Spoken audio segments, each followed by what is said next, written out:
Hey, it's your girl Lola Zee on Let's Talk Supernatural. Spirits, demons, ghosts, spiritual gifting, and paranormal activity.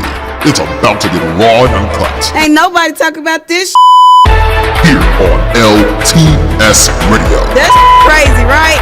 Yeah, I know. Listen to this show on Blog Talk Radio. It's your girl Lola Zee at Show 2. We got Malik Williams in the building, of course. What's up? I'm back in the flesh. Y'all know who it is. Let's go. Anywho. So, the topic of the day is going to be the difference between spirits and poltergeists. Okay. And this topic is the topic because... No, I chose this topic because people really don't know the difference. They get spirit. They'll see a ghost. Well, a ghost will move something and they'll call it a spirit, but it's not. It's like totally different. Okay. So yeah, moving things along. We actually have a spirit of the day today. So I changed the spirit of the day to the Hat Man. First, before I even tell y'all the story, I got to tell y'all who the Hat Man is. Tell them about the Hat Man. The Hat Man is motherfucking, you're a motherfucking spirit. You know what I'm saying? Chill out. So originally we was gonna talk about Jezebel, but you switched to Hat Man after what happened with China when she left her interview.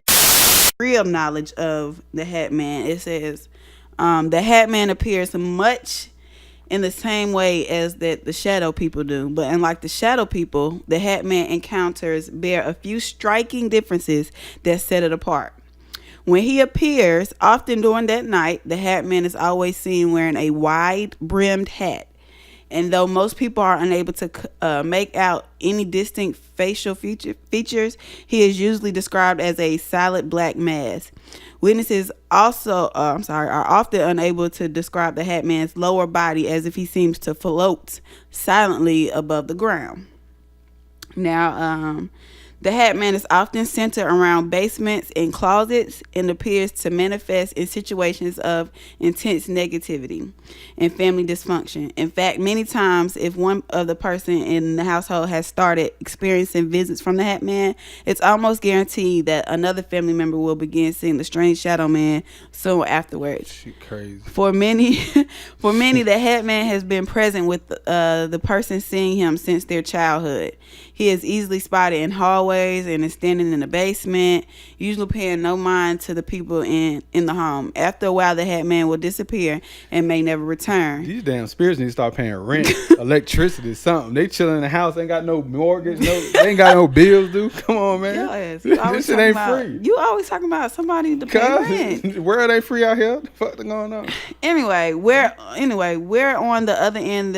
He will come back for the rest of a person's life, regardless of where they move.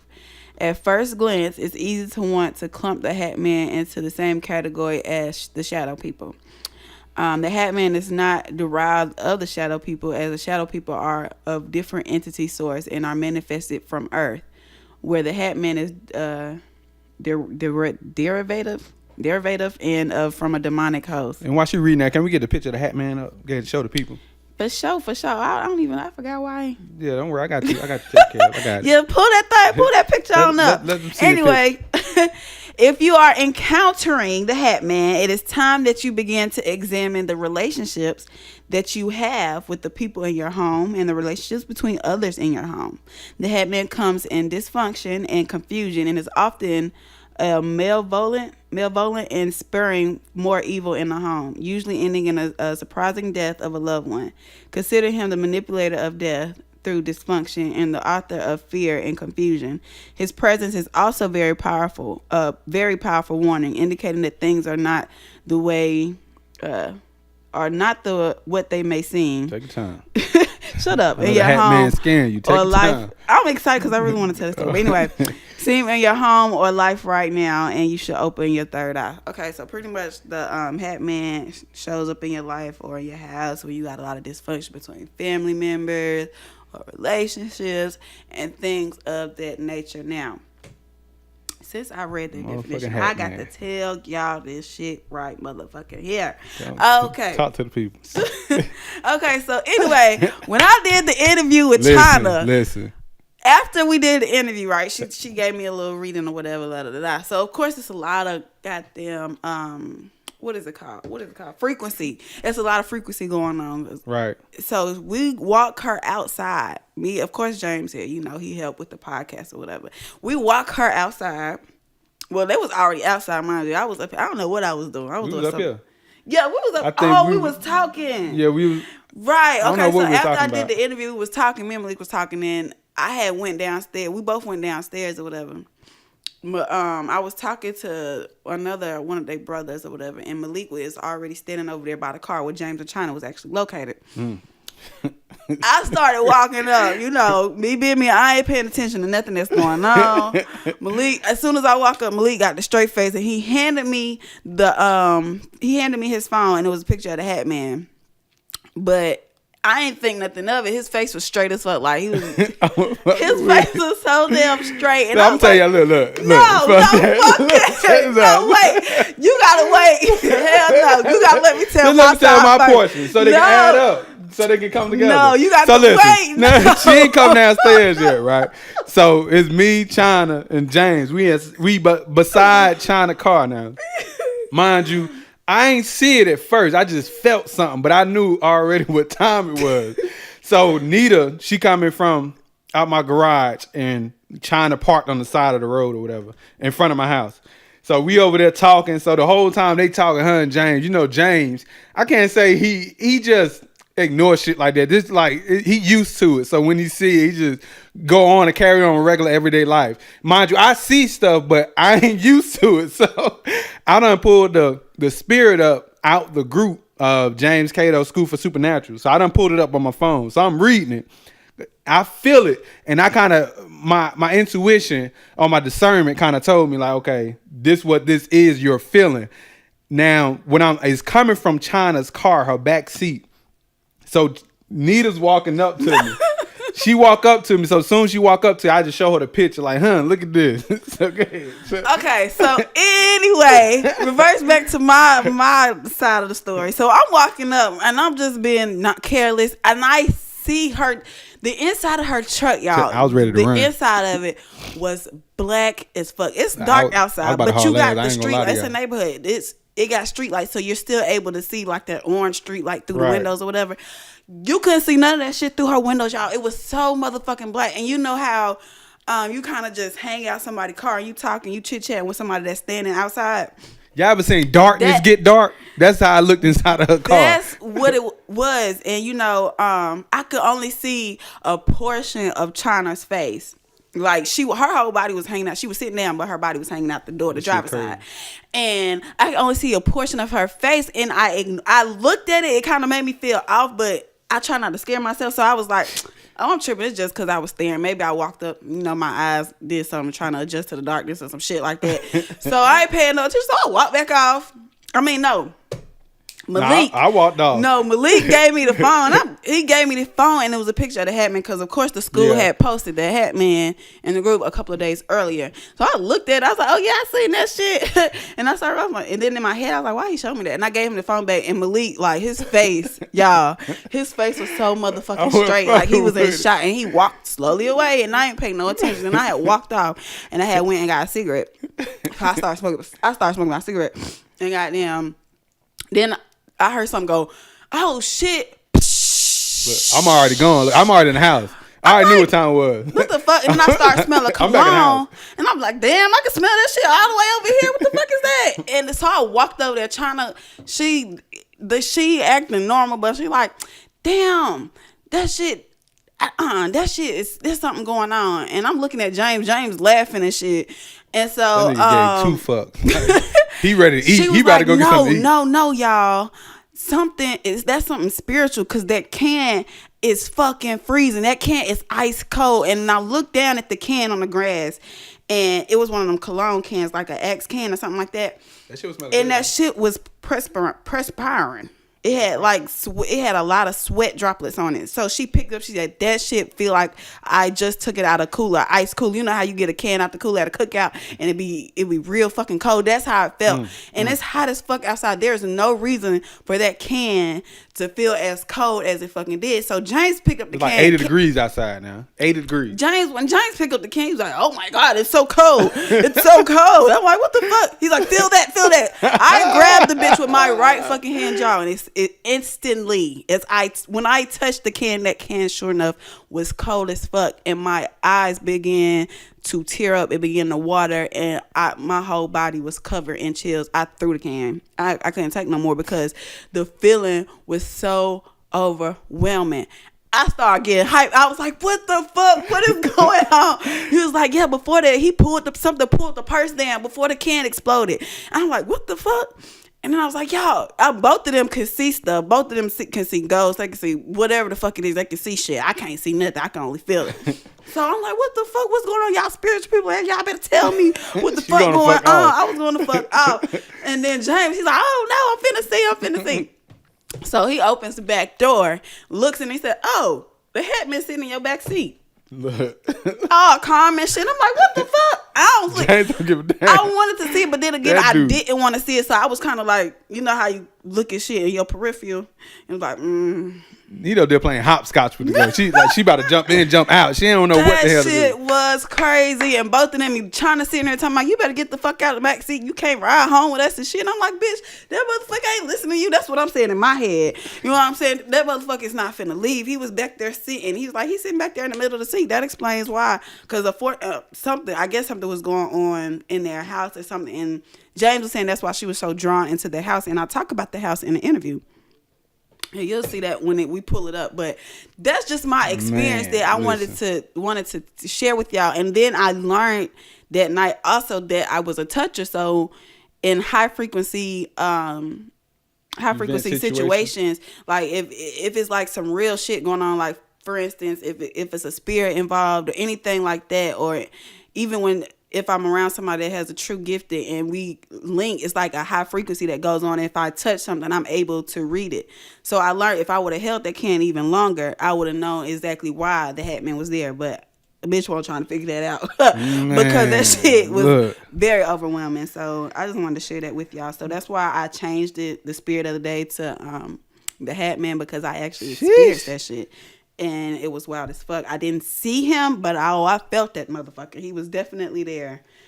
But check me out. So I experienced the Hatman probably like 2-3 other times prior to this. What the fuck? You ain't never told me that. My shit. First time, because you'll never be asked. I don't really be wanting to. This nigga be holding out. He be having shit, yo. I swear. Yo. Look, so I was like, I think like 25, 26. I was at my people's house, so we all over there playing a game. I think we was in the studio recording. This when I was really into music and whatever.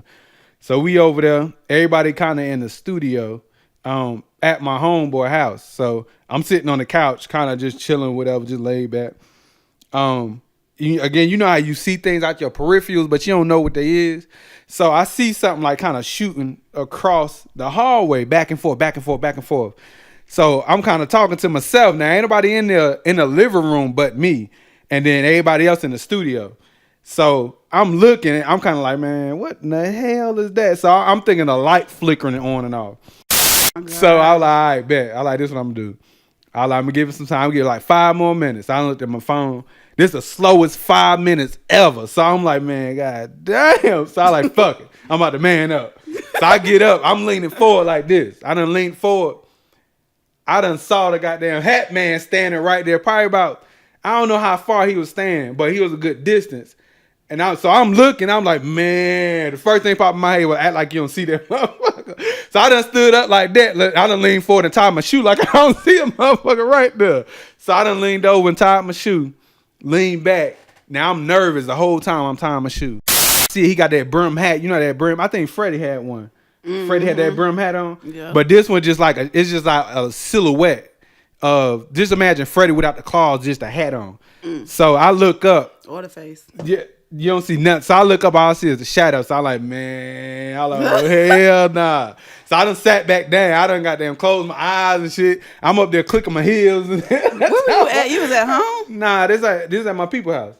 But the house in the cut is in like the country.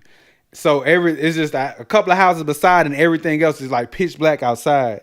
And it's spooky. It reminds you of a scary movie when you first go there. Just one of them houses, like you look at it and like, yeah, somebody about to get murdered in this motherfucker. Mm-hmm. So, mind you, I done saw he a good distance away. And I'm nervous. I'm kind of sweating. And the whole time I'm just praying like somebody just come out the studio room. Like just come out the studio room. Like somebody fucking save me. So again, I done bent over like I was tying my shoe. And now I'm up there. I'm trying to debate on what I'm going to do next. So by the time I look back up, it's gone. So I'm like, man, fuck. So I done ran the studio, bust in on the studio session. I'm like, man, they done cuss me. Like, what the fuck you doing? What the fuck? I done closed the studio door. Shit in your house, I was like, nigga. Look. No, but I won't say nothing. I keep it real cool. You'll see it on my face, but I just sat my head down and just sat there. They looking at me. They already kind of know. Like, what the fuck going on? And I just told my partner later on that night or whatever. He like, yeah, I see that shit all the time. Like all nonchalant. I was like, man, what the hell? So I'm describing it to him. Like he kind of tall. Then before I finished, he like, yeah, he had a hat on. He like, yeah. I like, man, oh hell no. I like, man, y'all used to this shit? Everybody in the house like, yeah, we used to that. That's normally happen. I like, oh hell no. I can't fuck with it. So their family was probably having a lot of dysfunction overall. Yeah, man. I ain't back then I didn't know what it meant. Mm-hmm. I just saw it. Right. So of course, and again, I'm not thinking about what something means when I see some shit. So I'm just scared. I guess my fear take over a lot of times. So I can have knowledge about it, but when I see it, I'm a different person. I'm telling y'all. All that shit go out the motherfucking window. Right. I'm telling you. So if I'm around y'all and I see something, I'm telling you, you see me get straight face and just walk the fuck off out nowhere. Look, I done saw something. I ain't telling you nothing. I might tell you a week later after I done got over because I'm trying to decipher the fuck done happened. So I was like, hell nah. I'm a witness today. He tell you some shit a week fucking later. I'm like, nigga, why the fuck you ain't tell me? I remember one time I had spent the night at their house and this nigga seen some shit. This is when I had first met them. And he had seen some shit. I was sleeping in the living room, so he had seen some shit. He had fell asleep in there too. And when I woke up, I guess I had woke up during the witching hour, so I guess I had felt something. Around 3, yeah. I had felt something watching me or over me. It was weird as fuck. I ended up putting the covers back over my head, but the nigga done left me, and then he ain't tell me to maybe a month or so later that it was something. Oh yeah, I left. It was something in the living room. I was like, what the fuck, nigga? You ain't fucking tell me. Yeah, I ain't fucking. You call me a bitch, call me whatever you want. I'm telling you, I'm not fucking with him now. I'm telling you, I'm gonna haul ass on you quick. So anyway, so yeah, that's the reason, that's the reason why we changed to Hat Man, because that was crazy. But the poltergeist, a poltergeist is a spirit, but it's a ghost. It's another word for ghost. A poltergeist is a ghost that has the ability to manipulate things in the physical. Right. So I don't know if y'all ever saw that movie. I think it was Whoopi Goldberg and that white guy. He was in love with her. He got mugged. That was a good movie. Well, you know the name of it? I forgot the name. I don't know. He got mugged or something like that, and they wound up killing him. But he loved her so much, like he couldn't cross over. So his ghost came back and checked on Whoopi because that was the woman he loved. So he came back, and throughout the movie, he met other like ghosts and spirits, and they was trying to train him on to cross back over to the living side. So what he wound up doing, he gained the ability to manipulate things in the physical. I think the ghost on the subway was telling him because he kicked the can or something like that, and the ghost was telling him in order to manipulate things in the physical, you gotta be real passionate, something to that nature. I forgot the name of it, but anyway, he was considered a poltergeist during that time period. So it's just a ghost with the ability to manipulate things in the physical, so pick up cups, move things.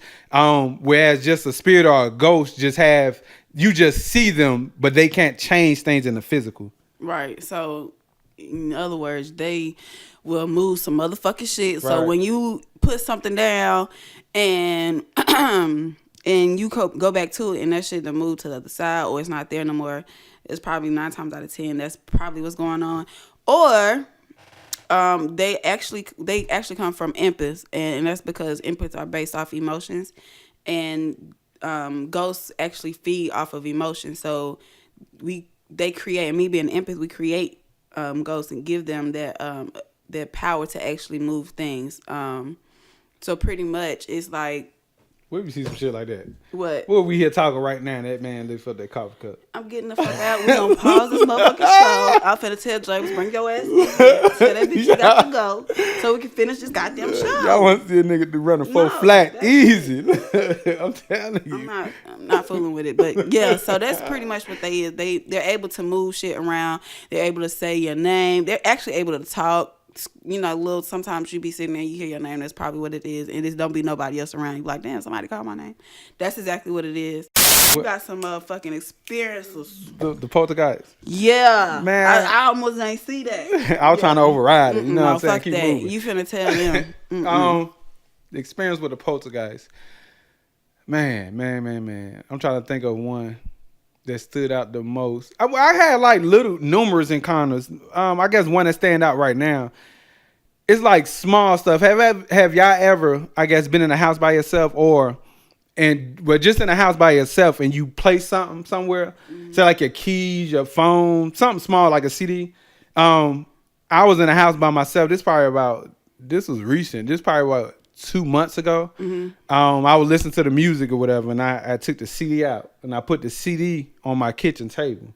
Mind you, I'm the only one in the house. So I put the CD on the kitchen table and I went to go use the bathroom real quick. Came back out the bathroom. I'm looking for the CD now. I'm thinking I done misplaced it. I'm thinking I done flushed it down the toilet or something. Just dumb shit. Just thinking about where I can put it. Trying to retract my steps.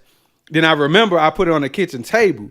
So then I go back and you know how you think you put something somewhere, but you're not sure. Right. So I was like, okay, maybe I misplaced it or whatever. So now the CD, I goes upstairs. So I'm about to go get a blank CD. The one I just made a copy of something. Some CD I just burnt or whatever. So I go back upstairs, get a blank CD. The CD I just had is upstairs on a railing. What's that right there? Not the railing, but the damn, right there by the stairs. Whatever that is on the counter right here on the stairs when you come up the stairs. Mm. So it's sitting there on the counter. I just wrote on now, like, I know I ain't leave this motherfucker right here. So of course I'm thinking to myself, okay, maybe I did misplace it and I forgot I left it here. So I'm like, okay, now I'm hyper focused on it. Like I'm gonna keep up with it this time. Right. So I'm like, all right, I got it right here. So I'm like, I'm about to go take it outside to my car and I'm about to go get something to eat. So I get the CD.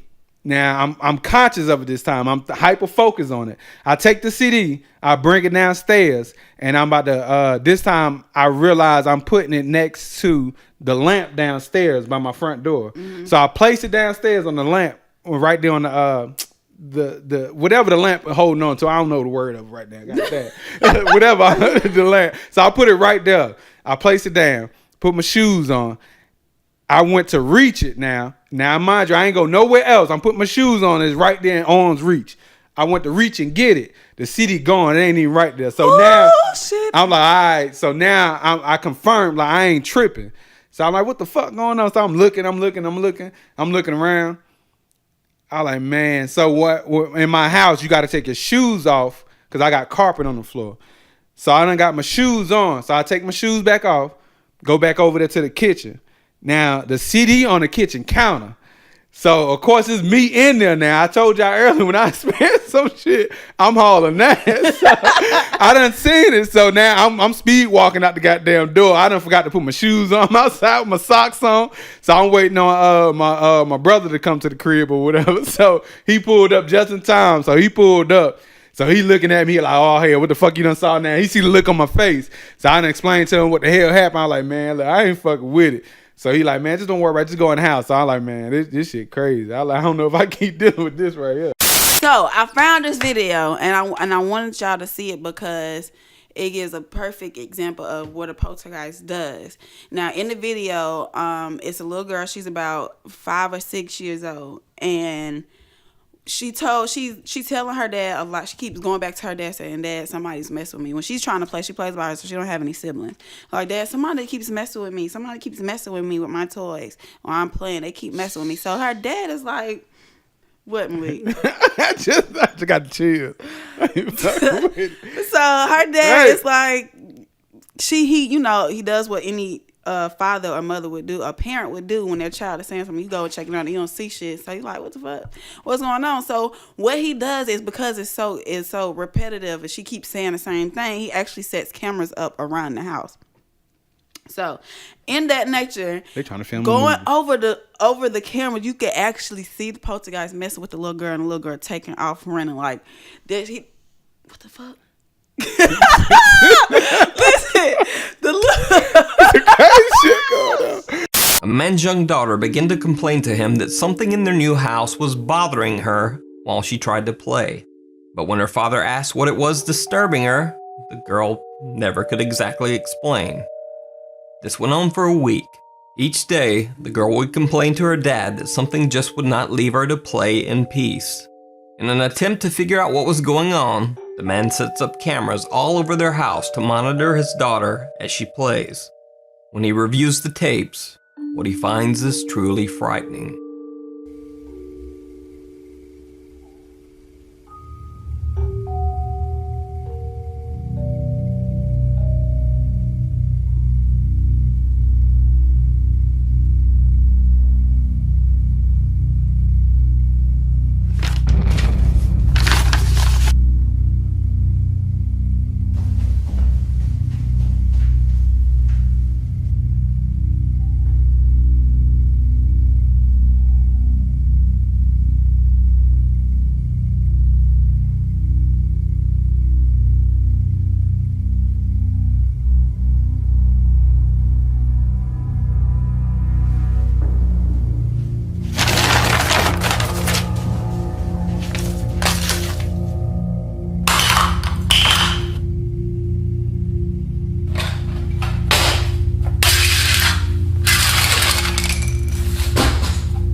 We got China in the motherfucking building. China. What's up?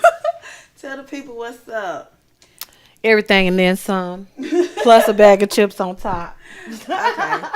So I brought China on the show because since we're talking about ghosts and spirits and things of that nature, China has actually experienced a lot of ghost supernatural things in her house. Actually, she lived in a haunted house. She's been experiencing. How long you been experiencing? My whole life. Your whole life, really? As far back as I can remember. Yeah. Oh my gosh. Since childhood. So, what do you think the craziest story you have for us today as far as?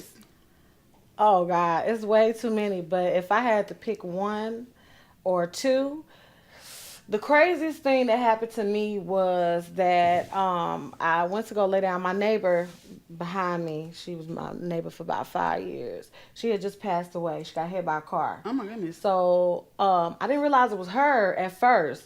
So I jumped out my car. My car's still rolling. They had to stop my car, and I had talked to her.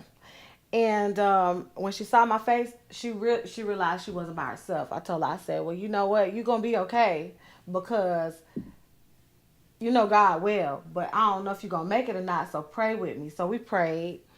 That night, she had, like, wind chimes, and they were just going off like crazy. And I'm like, ain't no wind outside. So I was like, okay, Miss Bernice, that's me. That's you letting me know that you there. But that same night that happened, I went to lay down because I was tired. So we're going to have to teach you a lesson. I was like, who the hell are you? Right. He was like, you're not playing by my rules. He said, and since you're not playing by my rules, I pretty much am going to touch everything you love. It's either going to die or it's going to fail. And I said, well, he was like, you need to join my team or you gonna lose. I said, well, I'm on a winning team already. I might go through some things, but I'm still on the winning team. He was like, well, you're going to suffer the consequences behind that. Wait a minute. So this is a ghost telling you this? No. I asked him who he was. He said he was Satan. And so I started to pray, girl, because you don't want to show fear. You don't want to show fear. I prayed for God to send me some assistance. And the next thing I know, my whole room just lit up. and it was something standing in front of me like, you not gonna touch her. And they got to fighting. And next thing you know, I was able to get up out my bed, but my bed was shaking. And I'm like, you can't scare me. So how was it living in a haunted house? I lived in a few haunted houses, but this last one, it kind of did something to my family. What do you mean? Before we even moved into the house, I had this eerie ass feeling. I had the house for 7 whole months before I moved in it. Okay. And I couldn't push myself to step over the threshold. I just had this heavy feeling when I would even look that way. And I kept saying, somebody's over there in that house. I keep seeing people standing in the window, and we would go over there. My husband would go over there strapped up, go upstairs, go through the basement. Nobody's in the house. So I said, man, look, I'm waiting for a sign from God to tell me when it's safe to go in there. So we finally went in. We finished up the work that needed to be done on the house. And stuff started happening. We'd hear like footsteps. Then you hear a little door slam. And then it will only kind of happen at night. Like, you'll hear like, bam. Like, what is going on? We didn't go in the basement for a while. And your kids was living with you during this time? Not while we were fixing up the house. Okay. I wanted to make sure that everything was right before I brought them home. But when my kids came, they was like, Mom, I don't want to sleep in there by myself. It's somebody in my window. Shoot, I don't blame them. It's somebody looking in my window. So I go outside. Nobody's around the house. I'm like, what is it? What's something going on? So, we started lighting white candles, saying prayers. Everybody, kind of, and I started staying awake to kind of try to sense what's going on. So I finally went to my room, laid down for a whole week straight. I couldn't figure out why I kept waking up in a praying position. I was on the floor, halfway off my bed, halfway on my bed. And my hands was always like this with my head down. And I asked my husband, I said, did I fall out the bed? He was like, no. When I sleep in one position. Okay. This much I do know. When I go to bed and I wake up, I'm in the same position. I was on the floor halfway, and I was like, somebody playing a joke with me until one night I decided, I said, well, I'm going to stay up. I'm going to see what's going on. Next thing I know, I see all these shadows standing over my bed. I counted about 8 of them. Dark shadows. Oh, the shadow One people. of them climbed up on my bed and went to reach for my husband and said, you can't touch him, and you're not invited. You got to go. So one by one, they was like getting ready to reach for him. And I was like, no, y'all don't have a legal right to be here. You got to go. You got to go. You definitely got to get up out my room, get up out my house. And I wanted to be scared at first, but then I was like, nah, man, this is my house. I put in a lot of money, a lot of time, a lot of work. I wasn't finna let nothing run me off. But it just seemed like stuff started going bad. Mm-hmm. Relationships within the family going bad. My daughter, she started running away and couldn't figure out what her problem was. But then we sat down with Kato, and Kato, I addressed it. She had a Jezebel. So that was my first time actually hearing about a Jezebel. Right. And so you never knew like the names of spirits and stuff. No, I always knew they existed, but I wasn't that curious about naming them unless they came like directly to me. Right. Then I want to know what I'm dealing with. But I couldn't believe my own child, that innocent face, one that I watched grow up. So I started doing my homework. How do I get rid of a Jezebel? And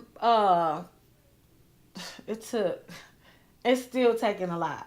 Mm-hmm. She's been gone with her dad for a year. And she still kind of has them Jezebel traits because it wasn't what either one of us thought it was going to be. She just thought, oh, I'm going to go to my dad. Yeah, got you.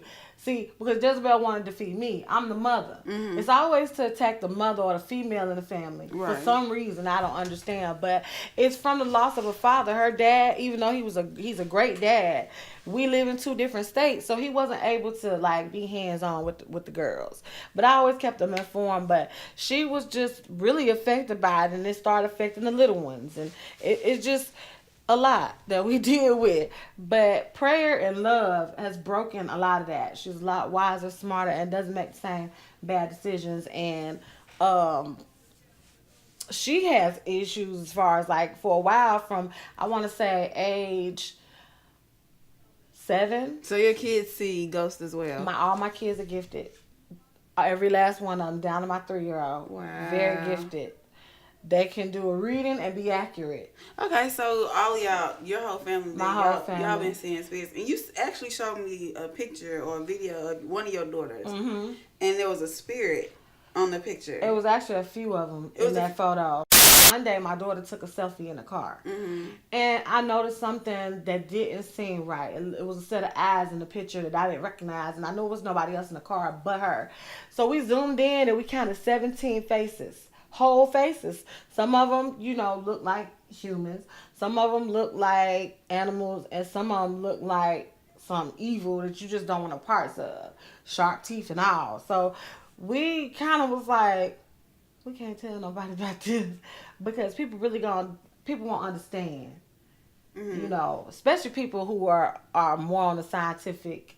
Now, that was like my favorite subject in school. But I know because I've dealt with these things that there's always more to science to explain these marvels that go on. Right. So right. yeah, we deal with it, but we get through it through faith.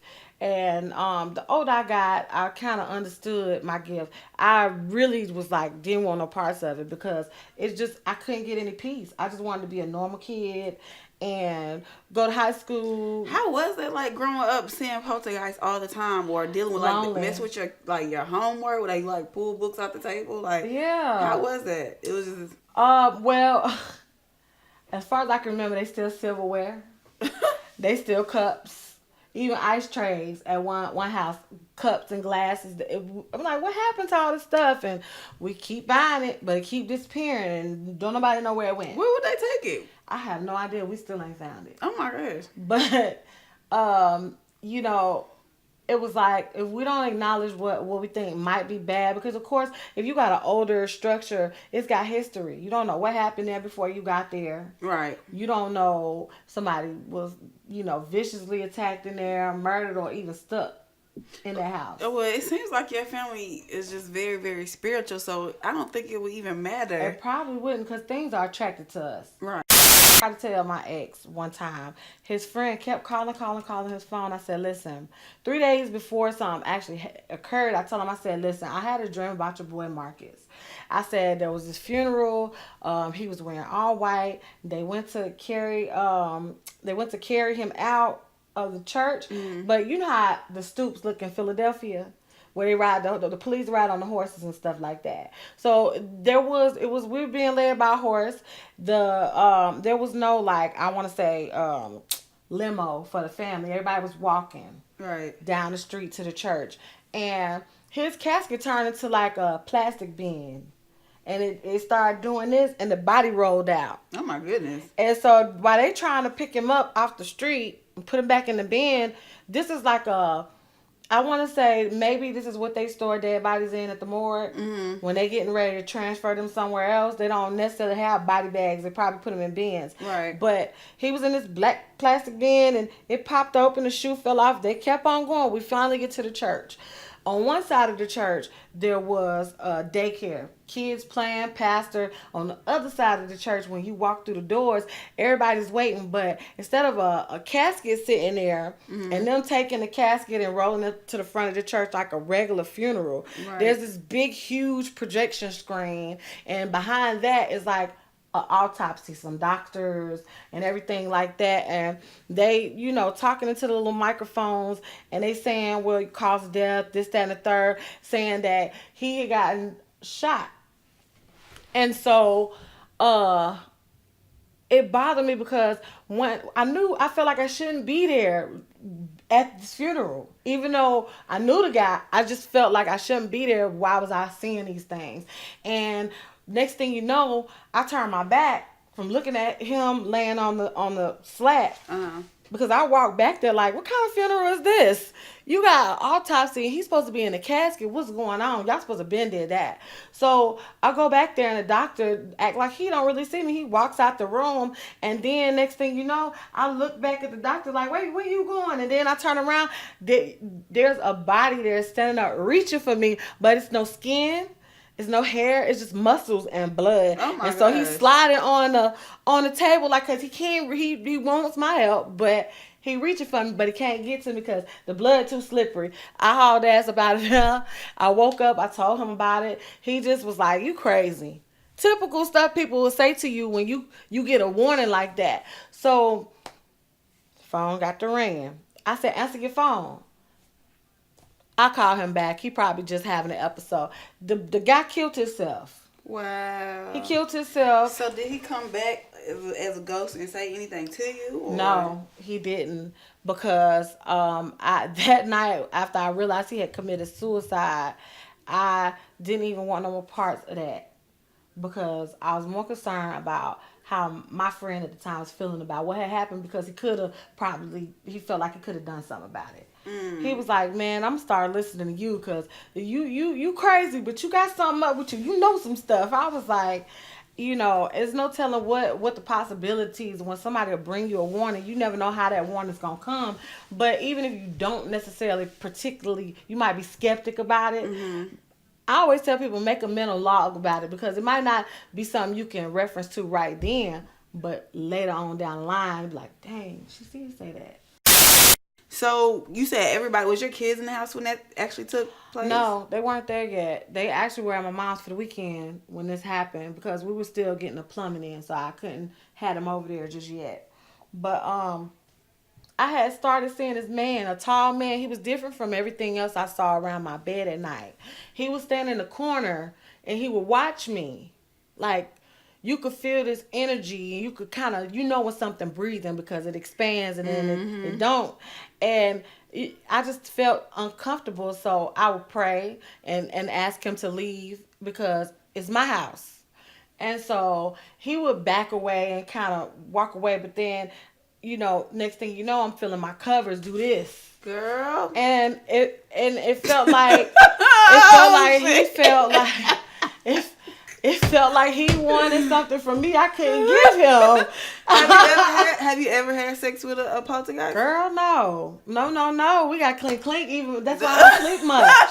I'm an insomniac because of my gifts. I don't sleep much at all. Right. So you're always up, constantly working. Late nights. Yes. I rarely just sleep. Used to it by now. You, girl. Like I was telling Malik earlier, and I was doing the actually study for this show, and I was talking to you, and I guess, I don't know, my mom had to call James Cato because my light cut off by itself. I was like, I think it was about 2 o'clock, 1 o'clock in the morning. Mm-hmm. It was like 1 o'clock. Close to 1. Yeah.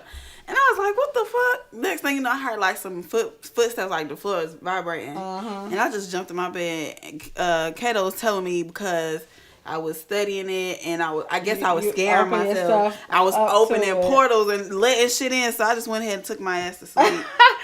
I had to actually stop, because EVP recording, you can get addicted to it, especially when you start actually capturing stuff where you can understand what they're saying.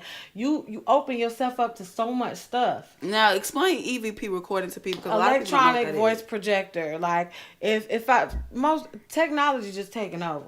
Back in the day, it used to be them little handheld recorders that reporters use, that you just sit down and it don't stop. It just records until the tape is over with. Right. But now everything's digital. So now you can set your cell phone up. Every phone has a voice recorder. I just put my voice recorder on and set my phone down in the middle of the room where the most energy was going on, per se, that I thought. And I walked away, laid down, took me a good long nap, finally fell asleep. And when I woke up, I said, well, I'm interested in see what I got. So I listened. I sat there and I listened to every single thing that happened. And the first thing I heard was, doom, doom, doom. Oh, the man moaning. And I'm like, that don't sound like my husband. Who the hell is that? I know ain't nobody. I know I didn't leave the door open. Right. So then you could kind of tell that this voice sound like, you know how something sound like if it's down in water. It's muffled a little bit. So you know it's not right there, but it's right there. Mm-hmm. So you could tell he was angry, because after you kind of hear he's a little frustrated. He's walking around. He don't want us there. Maybe it was his house before it was my house. And he was like, get out. And he didn't just say get out. He screamed it. Like, I had to pull the phone away from my ear. It was really loud. And it scared the shit out of me. Like, that's the first time I really had a little fear strike in my heart over this stuff, because there, right there, I wasn't really expecting to catch anything. Right. I knew I had stuff going on, but I didn't know they were gonna talk to me.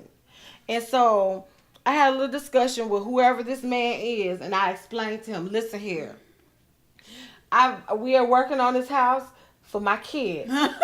Okay? Now I understand the history on this house, because we had to sit down, and through talking to other friends of mine who have gifts as well, everybody told me the same story. It was a family that stayed there, a man, a woman, and a young baby. And there's a creek behind there. And so I guess them two had a volatile relationship. They argued all the time, and one day the baby got out the house somehow, and he drowned in the creek behind my house.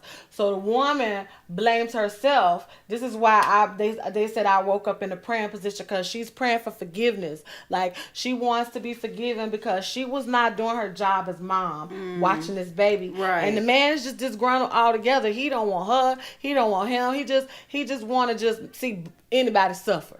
And so I had to try to make peace with him, because if it was his house, you got to get along with me. You know what I'm saying? So, eventually it was 7 days. I guess he had been running people off, because the previous owner left because she said people kept breaking in.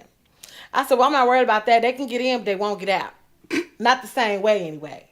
And so she said, well, okay, y'all young, y'all probably more alert than me. So when I started dealing with this male entity, you could tell he did not want anybody there. You could feel the energy. It wasn't comfortable. Anybody come in there. It wasn't just me seeing it. He was really like fucking with everybody.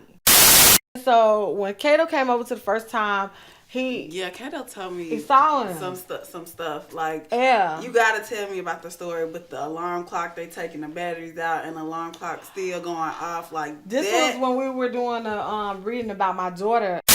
Actually, Kato saved my daughter's life, and I'm just gonna put that on record, because, like I said, my daughter was affected by a Jezebel spirit, and he told me, I said, well, tell her what's going to happen to her if she doesn't stop running these streets where she doesn't have a safety net of mom to protect her. He said, well, she's going to die in a car wreck with some of her friends that she's running away with. Well, back in, I want to say right before Christmas, there was a 15-year-old, 18-year-old, and a 16-year-old, I believe. Or she might have been a little older, I'm not sure. They had got a stolen car and took off. The police were chasing them, and the girl lost control of the car off the exit off 85, and she was seriously injured. The 15-year-old was seriously injured, and the 18-year-old passed away. Right. All these girls were girls my daughter would have been with had she still been in Charlotte. Oh my gosh. And so part of her healing from Jezebel was being honest, totally honest about everything. And I don't know whether she was angry or if this was Jezebel guiding her or taking over, but I knew that wasn't my daughter. She didn't even look the same. Her dressing was different. She was trying to be a little more provocative, and I don't play that. I believe that young ladies need to represent themselves as ladies, and I don't dress like that, so I'm not gonna let you. But she wasn't who I raised, and I didn't recognize this person. So, for me, the Jezebel's goal was to get us to separate. Like, my daughter literally physically fought me. I had to knock her ass in the ground, let her know, I love you. I ain't trying to hurt you. But I beat your ass. You swinging on me? Okay. Now, this took place when the alarm clock? All this, not the fight. When my dad, he passed away in 95. Okay. And he's still my mom's first love, to be honest with you. She still loves him to this day, even though he's been gone over 21 years. He came to us one time. Like, electronics, I don't know why they use the electricity, but there's energy there that they are able to come to us and communicate for whatever reason. I'm not versed. I'm no PhD in this, but I know what happened. We were on Facebook chatting, and we were in a group chat. And we all in the same house while we chatting, but we just in different parts of the house. So we all hee ha ha ha. Next thing you know, this random person pops up. I'm like, did you add somebody to the chat? She was like, no. Did you? No. Who is this person? So everybody get in the same room. Now we want to see who's typing what.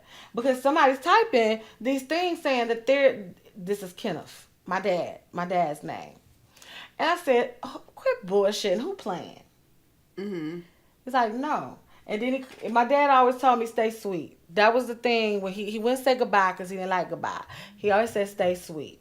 So as Kato's reading for my mom, you know, kind of passing the message that he wants her to have, he kind of was getting ready to tell something that she shouldn't be knowing yet. And the whole fire alarms went off. Everything went off.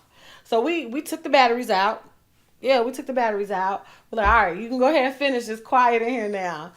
And batteries sitting on the table. He went to finish talking and they went off again. Oh my gosh. He said, see, that's my warning. I can't tell you that right now. And so she was like, she still wanted to know. She still wanted to know. So yeah, it's an experience. But I found that over the years, my dad only comes to me, which I haven't seen him in a long time since I asked God to take away my sight. I was seeing way too much shit for me to mentally be able to handle. Right. My anxiety is so damn high, it's retarded. And so I asked God, I don't want to see these people who are not alive anymore because I want to be normal. I wish I hadn't done that because I'm more intrigued and more, as I get older, I embrace it because I found that I feel so good to be able to help people just by passing a message, you know, or being able to get them a warning from somebody that they love and say, hey, don't drive your car this week. You're going to catch a busted tire. You finna smack a wall. You ain't going to make it. And so sometimes they'll be hard-headed. But God is still protect them because it's still in the back of their mind what happened, and they'll come back. They always come back and confirm. You know what you said to me? It happened just like you said, and I'm so thankful. And so that makes me feel good. Like, you know, some people like, I'll pay you. What do you? I don't really do it for the funds. It's just something that comes naturally. I've been places and I've seen people's past lives and they'll get a confirmation. Well, somebody told you that. Like, say for instance, we are Facebook friends. You post your personal thoughts every single day, even pictures. So sometimes people be like, oh, you seen that on my Facebook. But then I'll pop up with something, well, your grandma not living, right? This is what she said. This was your nickname when you were little. She used to dress you like this, right? Mm-hmm. And then that's when their attention is like, oh. I'm sure people want to know too. Why didn't you leave when the thing told you to get out? Rent ain't cheap in Charlotte. No, and I'm from the hood. Okay, I survived. You know, a lot drive-bys, crossfires, crazy people every day. I guess so the dead can't hurt you. So because you're so used to it. Yeah, it's I'm like, desensitized. Whatever. Let's use that word. I'm very desensitized to a lot of things that will probably move or scare the hell out of somebody else. Like, I be looking at you like, okay. Yeah. So what you want me to do? So in that instance, what do you have to say to people when dealing with poltergeists or ghosts or things of that nature? The first thing I would advise is get down to the root of why these things are around you. Whether it be you having a gift like me, that's why I attract them. It's like a beacon of light. They know, oh, she can hear me. She can see you. She knows what I want to say. So let me talk to her. I'm gonna bug her. Last night when we got done talking, I'm sitting there and something's doing me like this and tapping me on my hand. I'm like, I'm done with this shit tonight. I had to tell the dude that I was reading for, I'm done.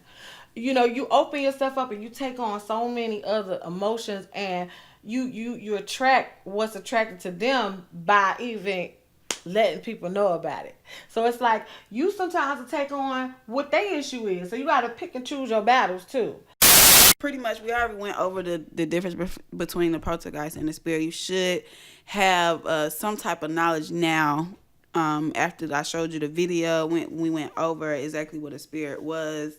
Now for the people that's new to this too, and then kind of experience things but don't know what they experience, and for the non-believers, everything I'm telling you, I guess regardless how it seems, look, I'm a scary dude when it comes to shit like this. I'm not going to make this up. I'm saying this because I was in the shoes of people that didn't believe things they didn't see for themselves. Only thing I could tell y'all is that this shit is out here. mind you, we are spirits. We just in a physical body as well. So if we are spirits, we have souls and things like that. It's things out here without physical bodies, which are spirits, ghosts, things of that nature. And I has experienced, and I'm still experiencing so much shit when it comes to this. I haven't got to a point where I can't say I'm mastering, but to a point where I'm not terrified. I'm always scared when I see things like this, but you gotta live life. You can't let it get to you. And the reason I'm saying this because I see a lot of people, or a lot of people come to me and ask me like, "What you post in the group? Is it true? This happened, this and that, so forth." I'm like, man, I re-explain the story again and let them know like everything I'm saying is true.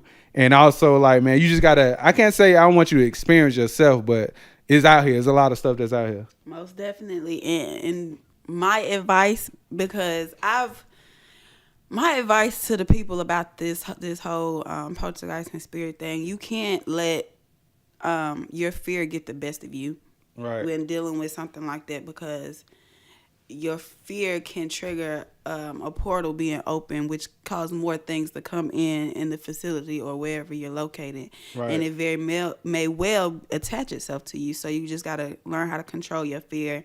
It's easier said than done, and I'm not finna sit here and act like I'm a perfectionist, because I'm letting you know now, if some shit pop off, I'm motherfucking one way. So with that being said, that's really all we have for y'all today. Any thoughts, questions about the show? Still, if you want Dreams Interpreted, it's still the same thing. Email me, ltsradio@jamescato.com.